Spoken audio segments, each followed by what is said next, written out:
میں دعوت خطاب دے رہا ہوں محترم احمد جاوید صاحب کو، تشریف لائیے۔ بسم اللہ الرحمن الرحیم، الحمد للہ وحدہ والصلاة والسلام علی من لا نبی بعدہ۔ آج کا موضوع میرے خیال میں ہمارے لیے ایک تقدیری اہمیت رکھتا ہے۔ مطلب اس موضوع میں جو گوشے اور جو پہلو اظہار خیال کے لیے منتخب کیے گئے ہیں سوالیہ صورت میں، ان سوالات کے بارے میں اپنے ذہن کو کلیئر کیے بغیر ہم موجودہ تاریخ کی جو معاندانہ یلغار شروع ہو چکی ہے اس کے سامنے خود کو ثابت قدم نہیں رکھ سکتے۔ تو جن صاحب نے بھی یہ موضوع چنا ہے میں ان کا شکریہ ادا کرتا ہوں کہ انہوں نے ہماری پوری صورتحال کا احاطہ کرنے والا موضوع چنا ہے، اور جس پر غور کیے بغیر، جس پر ایک واضح موقف اختیار کیے بغیر اور جس پر اپنی مجموعی حکمت عملی کو ترتیب دیے بغیر ہم اپنے وجود کی بقا کے اسباب دریافت نہیں کر سکیں گے، کیونکہ اس وقت تاریخ اپنی تمام قوتوں کے ساتھ ہمیں اکھاڑنے کی طرف یکسو ہو چکی ہے۔ سب سے پہلا ادراک یہ ضروری ہے، اور ایسی مخاصمانہ اور ناموافق صورتحال کا ہم نے غالباً تاریخ اسلام میں پہلی مرتبہ تجربہ کیا ہے۔ اس مسئلے کی سنگینی کو سمجھنا اور اس سنگینی کو پیش نظر رکھتے ہوئے محض جذبات کی بنیاد پر صورتحال کا تجزیہ کرنا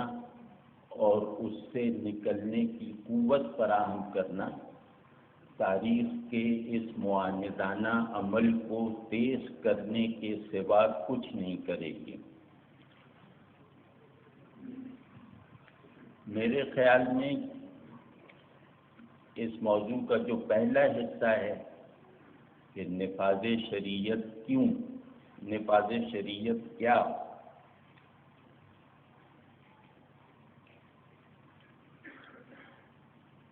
اس سوال کا ایک مختصر اور مجموعی اور اصولی جواب یہ ہو سکتا ہے کہ شریعت کا اولین مطالبہ یہ ہے کہ ہم بندگی کے اسٹرکچر کو زندگی کے تمام شعبوں اور دائروں میں قائم کریں اور استوار رکھیں۔ شریعت یا دین کا اولین مقصد بندگی کی حقیقت کو فعال اور دائمی مظاہر فراہم کرنا ہے۔ تو نفاذ شریعت کیا ہے؟ اس کا جواب یہ ہے کہ ہم اپنے جوہر تسلیم اور مادہ تعمیل کی بنیاد پر شریعت کے مطالبات کو اپنی باطنی اور اپنی خارجی زندگی کے بنیادی اقدار میں منقلب کر کے دکھائیں۔ شریعت کا کوئی مطالبہ اس وقت تک تکمیل پانے کے راستے پر نہیں پڑتا جب تک ہم ایک ایسا نظم کلی نہ دریافت کر لیں، ہم ایک ایسا قابل عمل تصور حیات نہ حاصل اور فراہم کر لیں جس میں احکام اقدار بن جائیں۔ تو شریعت کا بہت بڑا مقصود یہ ہے کہ شریعت جن احکام یا مطالبات کا مجموعہ ہے، جن ابدی احکام اور مستقل مطالبات کا مجموعہ ہے، ہم زندگی کو اس کے ناگزیر تغیرات کے ساتھ ان احکام سے بننے والی اقدار پر قائم کر کے دکھائیں۔ یہ اگر ہم اس طرح دیکھیں تو یہ ایک نازک کام ہے، اس کی اوور سمپلیفیکیشن نہیں کرنی چاہیے۔ یہ بالکل بہت اچھا لگتا ہے سننے میں، اور بہت ضروری ہے کہ ہمارا ذہن کرسٹلائز ہو اس پوائنٹ پر کہ شریعت کا نفاذ ہماری تمام ذمہ داریوں میں سے سب سے بڑی ذمہ داری ہے، لیکن اس ذمہ داری کو شریعت میں کار فرما حکمتوں کے ساتھ انجام کیسے دیا جائے، اس میں بہت پیچیدگیاں اور نزاکتیں ہیں، اور وہ نزاکتیں اور پیچیدگیاں اس وقت تک حل نہیں ہو سکتی جب تک ہمارا جوہر تسلیم زندگی کو بنانے، سنوارنے اور حیات کے تصورات بنانے والی تمام حاضر قوتوں پر غالب نہ آ جائے، جب تک ہمارا مادہ تعمیل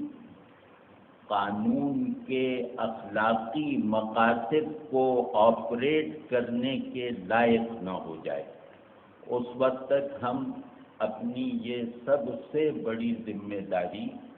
کسی بھی ذریعے سے پوری نہیں کر سکتے۔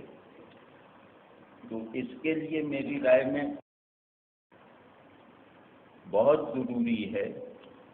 کہ ہم شریعت کی قانونی ساخت کو اس کی اصل اخلاقی ساخت کے لیے ذریعے کی حیثیت دیں۔ شریعت میں قوانین کا نقطۂ کمال یہ ہے کہ وہ اخلاق بن جائیں، ورنہ قانون محض جبر ہے، چاہے وہ کسی کا بنایا ہوا ہو۔ تو قانون میں سے جبر کے پہلو کو زائل کر دینے کا اس کے علاوہ کوئی ذریعہ نہیں ہے کہ میں ہر حکم کو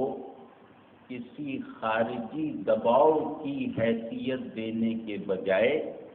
اپنے فطری اقتضاء کا وہ اظہار سمجھوں جس پر میں قادر نہیں ہو سکتا۔ تو احکام شریعت دراصل میرے فطری اقتضاء کا ایسا اظہار ہیں جو اگر میرے سپرد ہوتا تو شاید میں کبھی اس پر قادر نہ ہو سکتا۔ اس اینگل سے، اس نقطۂ نظر سے شریعت کو نہ دیکھنے کا نتیجہ کچھ ہنگامی نتائج پیدا کرنے کے علاوہ کسی صورت میں نہیں نکل سکتا۔ جب تک شریعت کے احکام میری زندگی کی مستقل بنیادیں بننے کی حالت نہیں پیدا کریں گے میری کوششوں سے اور دین کے ساتھ میری وابستگی کی صداقت سے، اس وقت تک احکام کو نافذ کر دینا چند جبری مظاہر کی صورت میں، وہ میرا خیال ہے کہ مقاصد شریعت کی تکمیل کے لیے نہ صرف یہ کہ کافی نہیں ہوگا، بلکہ ہر نئے اسٹیپ پر اس نفاذ کو دشوار سے دشوار تر بناتا جائے گا۔ تو میرا خیال ہے کہ اس کا جواب یہی ہے کہ نفاذ شریعت کیا ہے کہ ہم اللہ اور اللہ کے رسول صلی اللہ علیہ وسلم کے احکام کو اپنے احوال اور اپنے حالات کی بنیادی اقدار بنا لیں، یعنی میرے تمام باطنی اور ذہنی احوال شریعت کے منشا کی تعمیل اور تسلیم میں صرف ہوں،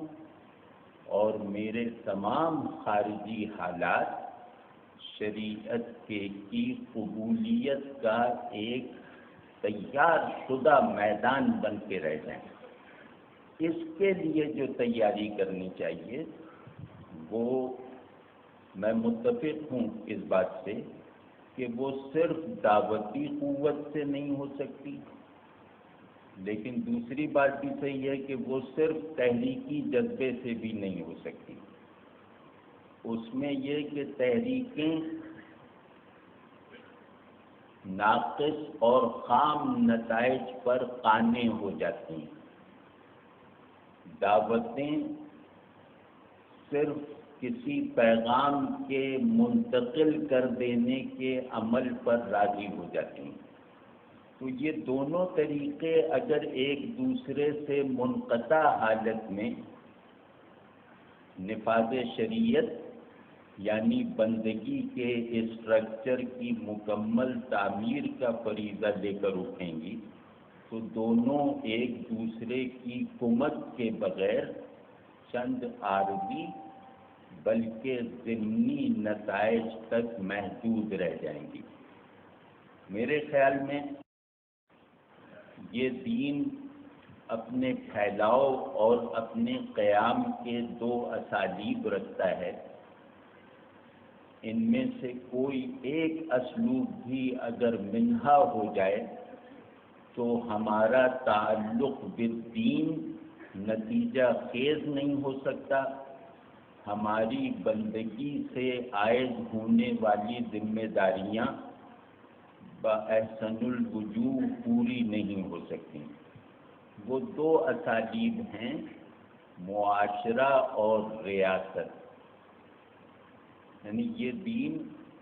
اپنی موجودگی کے آثار کو اسٹیبلش محکم اور جاری رکھنے کے لیے دو ادارے یا دو ذرائع یا دو قوتیں پیدا کرتا ہے،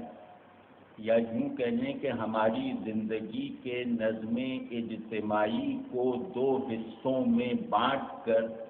ان حصوں کو اپنا مظہر بناتا ہے۔ وہ دو حصے ہیں معاشرہ اور ریاست۔ جب تک ہم ان دونوں اداروں کو اپنے نظم اجتماعی کی ان دونوں روایتوں کو دین کا مظہر بننے کے قابل نہیں بنائیں گے، اس وقت تک دین کا نام لے کر دین کے نفاذ کو اپنا مقصود بنا کر جو بھی نتائج نکالنے میں کامیابی حاصل کریں گے وہ نتائج ایک تو جزوی ہوں گے اور دوسرے عارضی ہوں گے۔ تو دین کا دعوتی کردار معاشرے کی اسٹرکچرنگ ہے، جس کے بغیر اس دین کے قیام کا فطری سبب پیدا نہیں ہو سکتا، اور دین کے غالب ہونے کی جہت اس کے ریاستی مظاہر میں ہے۔ ریاست دین کے غلبے کو قائم کرتی ہے اور معاشرہ دین کی قبولیت اور پھیلاؤ کا سامان بنتا ہے۔ تو یہ ہے وہ نفاذ شریعت اپنے حقیقی معنوں میں کہ معاشرہ اللہ کی رضا کے مطابق ری اسٹرکچر ہو، ریاست اللہ کے حکم کی تعمیل میں ایک محافظ اور دفاعی قوت بن جائے۔ ہمارے یہاں یہ دونوں کام ایک دوسرے سے بیگانگی کی حالت میں ہو رہے ہیں۔ جن لوگوں کا رخ معاشرے کی طرف ہے، جن کا انداز دعوتی ہے، وہ ریاست کے ناگزیر کردار کو سمجھنے پر مائل نہیں ہے، اور جن لوگوں کا رخ ریاستی نظام کی تبدیلی کی طرف ہے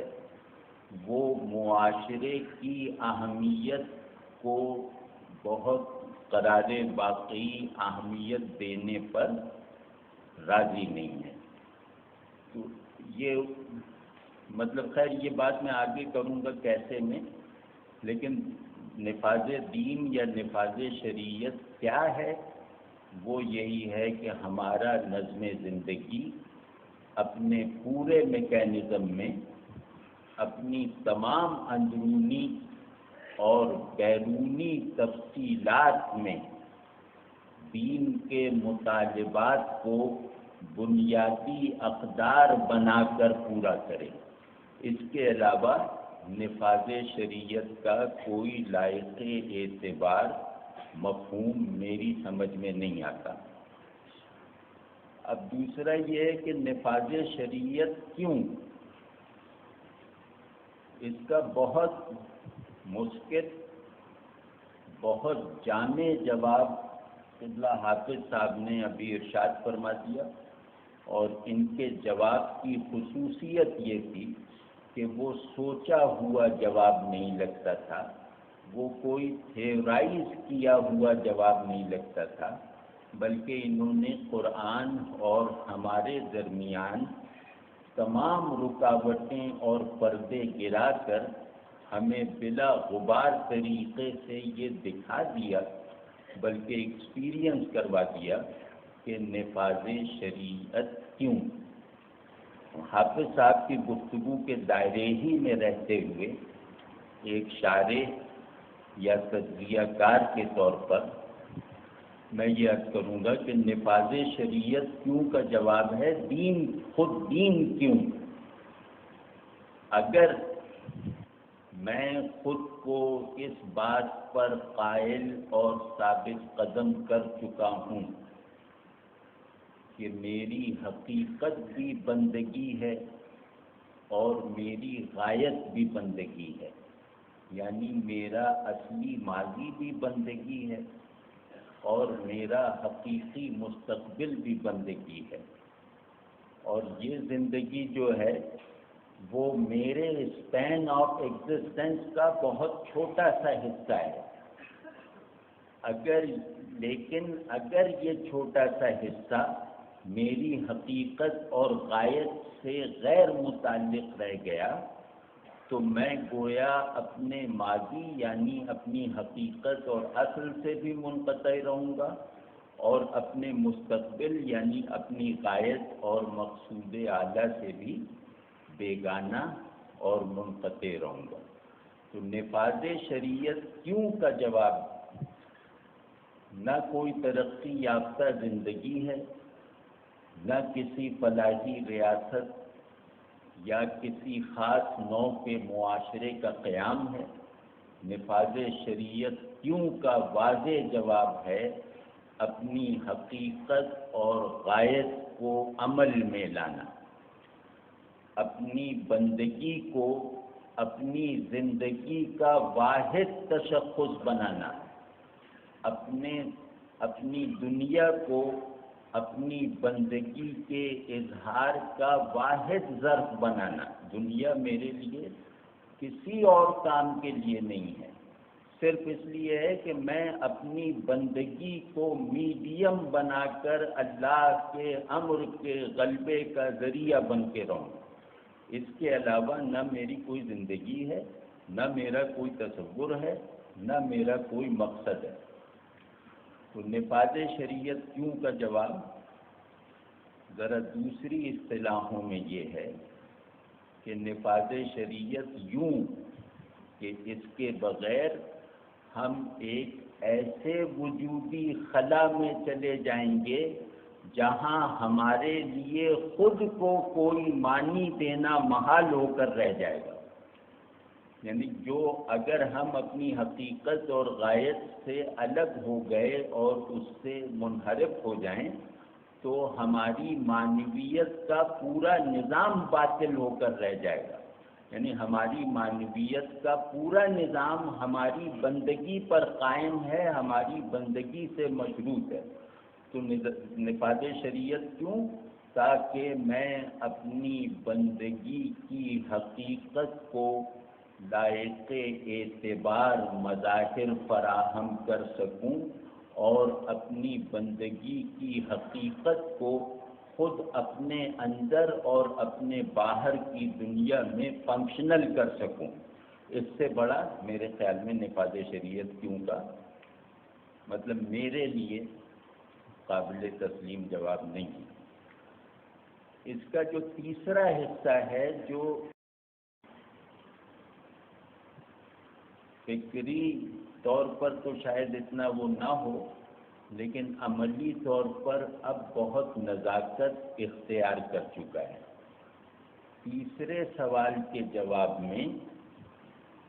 دین کے بارے میں ہمارے تصور اور ہمارے طرز عمل کی ہر جہت جو ہے وہ اس جواب پر منحصر ہے کہ نفاذ شریعت کیسے ہو۔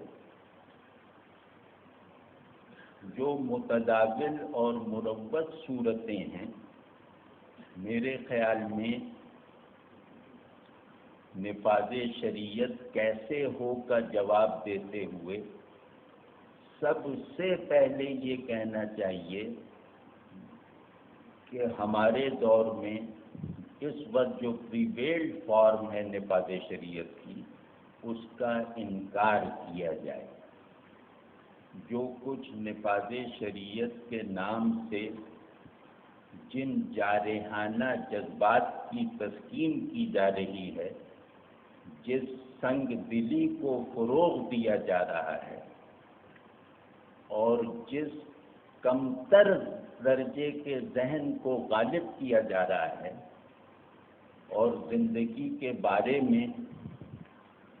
جن پسماندہ ظواہر کو شریعت کی مراد سمجھ کر اسے پھیلانے کی بزور کوشش کی جا رہی ہے، میں رسول اللہ صلی اللہ علیہ وسلم کا غدار ہوں گا اگر اس کا اپنی پوری قوت سے انکار نہیں کروں گا، کیونکہ میرے ذہن میں میری یا میرے ذہن کی کیا وقت اور کیا حیثیت، میں ویسے عرض کر رہا ہوں کہ دین کے بارے میں کوئی درست انداز سے نتیجہ خیز کام رسول اللہ صلی اللہ علیہ وسلم کے مزاج اقدس کو نظر انداز کر کے نہیں ہو سکتا۔ جس کو ہم کہتے ہیں دین کی روح، اسلام کی روح، وہ کوئی تصور نہیں ہے، وہ کوئی حکمت، ہماری استخراج کردہ حکمت نہیں ہے، وہ رسول اللہ صلی اللہ علیہ وسلم کا مزاج اقدس ہے۔ دین کی تمام تر روح آپ صلی اللہ علیہ وسلم کے مزاج اقدس سے ایکسپریس ہوتی ہے، اور دین کی روح سے وابستہ رہنے کا کوئی اور راستہ نہیں ہے سوائے اس کے کہ ہم دین کے ساتھ اپنے تعلق کی ہر جہت کو رسول اللہ صلی اللہ علیہ وسلم کے مزاج کے رنگ میں رنگین ہو کر اپنا اختیار کریں۔ تو مجھے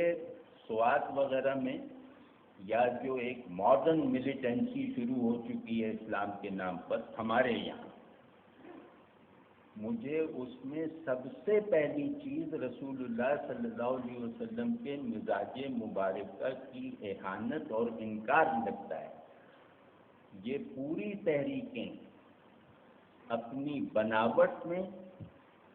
اپنے ٹیمپرامنٹل اسٹرکچر میں رسول اللہ صلی اللہ علیہ وسلم کے مزاج پر اس بدوی مزاج کو غلبہ دینے کا عمل ہے جس کو مٹانے کے لیے اسلام آیا تھا۔ تو اسلام میں جہاد بھی جو ہے وہ جارحانہ جذبے سے نہیں ہوتا، اسلام میں جہاد بھی رقت قلبی سے ہوتا ہے۔ رقت قلبی اسلام کے پیدا کیے ہوئے مزاجی اسٹرکچر کا سنگ بنیاد ہے، جس کا دل نرم نہیں ہے وہ رسول اللہ صلی اللہ علیہ وسلم کے مزاج اقدس سے قریب ہونے کا ہر راستہ گنوا چکا ہے۔ رسول اللہ صلی اللہ علیہ وسلم سے مناسبت اور آپ صلی اللہ علیہ وسلم کی مطابقت کا جو واقعی حق ہے اسے ادا کرنے کا گام اولین نرم دلی ہے۔ تو یہ تمام جو سرگرمیاں ہیں یہ پہلے قدم پر جس تصور کو متاثر کرتی ہیں وہ یہی ہے کہ یہ لوگ سنگ دل ہیں، یہ لوگ بہت کمتر ذہن کے ساتھ رسول اللہ صلی اللہ علیہ وسلم کے دین میں پنہا حقائق کے واحد ترجمان بننے کی ضد کر رہے ہیں۔ تو اب آپ سوچیں کہ آدمی کی سب سے بڑی قوت، آدمی کی سب سے بڑی ضرورت دو چیزوں کے بغیر پوری نہیں ہو سکتی۔ دو اوصاف اگر نہ ہوں تو بنیادی جوہر آدمیت کی تکمیل نہیں ہو سکتی۔ وہ اوصاف ہیں ذہانت اور اخلاق، کہ جس کی ذہانت پست ہو، جس کے اخلاق مست ہوں، وہ بات چاہے جتنی بھی صحیح کرے اس بات کا نتیجہ ہمیشہ اس کی اخلاقی پستی اور ذہنی فروتری سے برآمد ہوگا، نہ کہ اس بات سے برآمد ہوگا جس کو یہ زبان سے کہہ رہا ہے۔ تو مجھے یہ یقین ہے کہ ہمارے زوال کی تقریباً تمام قسمیں اگر کسی ذریعے سے ہم پر سے ٹل سکتی ہیں تو وہ ذریعہ اخلاص کے بعد موجودہ معیار ذہانت پر غالب آنا اور موجودہ معیار اخلاق سے آگے ہو جانے کے علاوہ کچھ نہیں ہے۔ مجھے یہ کہتے ہوئے مجھے یہ سن کے ہول لگ جاتا ہے کہ فلاں اس ماحول کے فلاں مولوی صاحب کسی دہریے سے بات کرنے جا رہے ہیں، اس تحریک کے فلاں لیڈر کسی پڑھے لکھے آدمی کو قائل کرنے جا رہے ہیں۔ مجھے اگر میں اس طرح کی کوئی بات سنوں تو مجھے ایک عجیب سی فکر مندی لگ جائے گی کہ یا اللہ اس دین کی حفاظت فرمانا جس کا یہ زبردستی ترجمان بن گیا ہے۔ آپ سمجھ رہے ہیں؟ تو اس پوری ملیٹنسی میں نفاذ شریعت کے نام پر، نفاذ شریعت کے نام پر چلنے والی گاڑی کی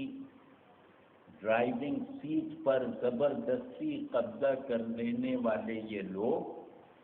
جب تک ہم ان کو اس ڈرائیونگ سیٹ سے ہٹائیں گے نہیں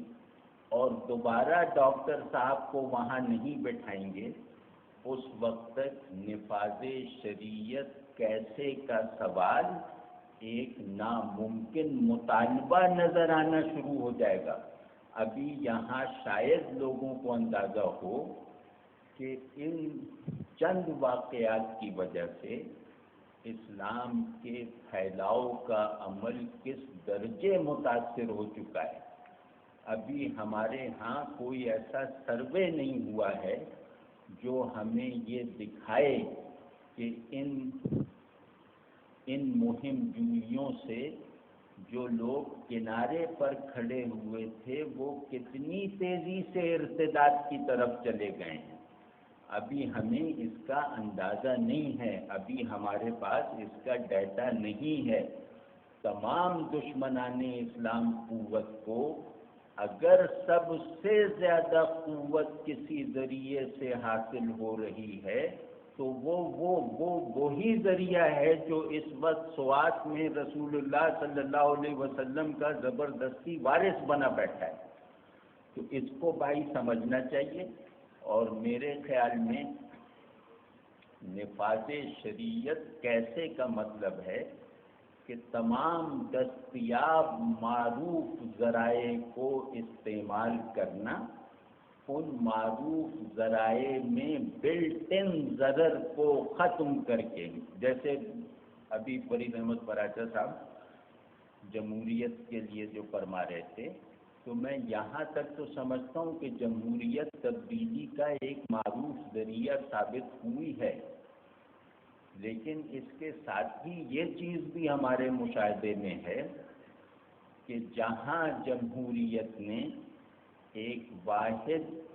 اور مؤثر نظام حکمرانی کی حیثیت حاصل کی ہے، وہاں سب سے پہلے جو چیز گئی ہے وہ دین اور دینی اقدار ہیں۔ جمہوریت کسی قوم کو اس کی نظریاتی اساس سے ہٹانے والی سب سے کارگر قوت ثابت ہوئی ہے، تو اس کے اس ضرر کو نظر انداز کیے بغیر اگر اس کے استعمال کا کوئی راستہ نکلتا ہے تو وہ ضرور اختیار کرنا چاہیے، لیکن خود جمہوریت سے نظریاتی امیدیں باندھ لینا وہ میرے خیال میں نہ صرف یہ کہ قبل از وقت ہوگا بلکہ شاید خطرناک بھی ہو۔ تو میں اس پہ بات ختم کرتا ہوں، بہت شکریہ۔ مشہور سکالر احمد جاوید صاحب خطاب فرما رہے تھے